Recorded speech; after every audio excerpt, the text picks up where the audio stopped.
Search India, कहानी से सच्चाई तक। बिना डंडे के मानेंगे नहीं। आप देख रहे होंगे बंगाल जल रहा है, वहां की मुख्यमंत्री चुप है, दंगाइयों को शांति दूत कहती है। अरे लातों के भूत बातों से कहां मानने वाले हैं। कांग्रेस मौन है, समाजवादी पार्टी मौन है, टीएमसी मौन है।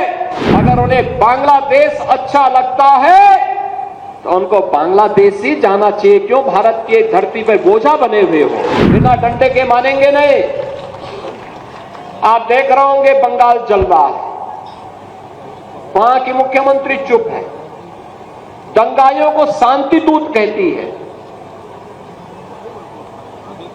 अरे लातों के भूत बातों से कहां मानने वाले हैं। लेकिन सेकुलरिज्म के नाम पर इन लोगों ने दंगाइयों को दंगा करने की पूरी छूट दे रखी है। पूरा मुर्शिदाबाद पिछले एक सप्ताह से चल रहा है, सरकार मौन है।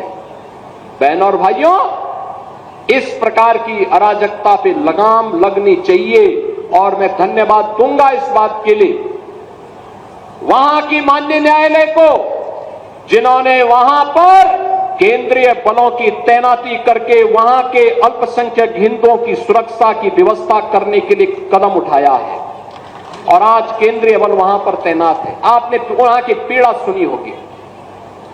सब लोग मौन है। कांग्रेस मौन है मुर्शिदाबाद के दंगों पर, कांग्रेस मौन है, समाजवादी पार्टी मौन है, टीएमसी मौन है। वे धमकी पे धमकी दे जा रहे हैं, समर्थन कर रहे हैं। बांग्लादेश के अंदर जो हुआ था उसका समर्थन कर रहे हैं बड़ी बेशर्मी के साथ। अगर उन्हें बांग्लादेश अच्छा लगता है तो उनको बांग्लादेश ही जाना चाहिए। क्यों भारत की धरती पे बोझा बने हुए हो। क्यों भारत की धरती पे बोझा बने हुए हो। हम आभारी हैं प्रधानमंत्री मोदी जी के और गृह मंत्री अमित शाह जी के, जिन्होंने वक्फ संशोधन अधिनियम को पारित करके गरीबों की जमीनों पर, सार्वजनिक जमीनों पर पड़ने वाली डकैती पर लगाम लगाने का काम इस अधिनियम, संशोधन अधिनियम के माध्यम से पारित किया है। अब ये जमीन जो वापस आएगी, बहनों और भाइयों, इसमें हॉस्पिटल बनेंगे, इनमें गरीबों के लिए मकान बनेंगे, हाई राइज बिल्डिंग बनेगी, यहां पर स्कूल बनेंगे, विश्वविद्यालय बनेंगे, निवेश के लिए लैंड बैंक बनेगा। लेकिन किसी को जमीन पर कब्जा करके गुंडागिर्दी करने की छूट अब नहीं मिलेगी। इसलिए लोग परेशान हैं, क्योंकि जमीन के नाम पर जो लूट थी वह रुकने वाली है और उसने इन लोगों को परेशानी है। परेशानी इस बात को लेकर के कि अब गुर्गे खाली हो जाएंगे।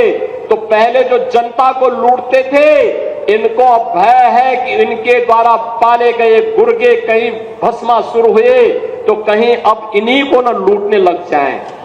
इनके द्वारा अकूत संपत्ति जो अर्जित की गई है उसी पर डकैती न डालने लग जाए। इसलिए उस भय के कारण ये वक्फ के नाम पर जनता को बेवकूफ बनाने का काम कर रहे हैं।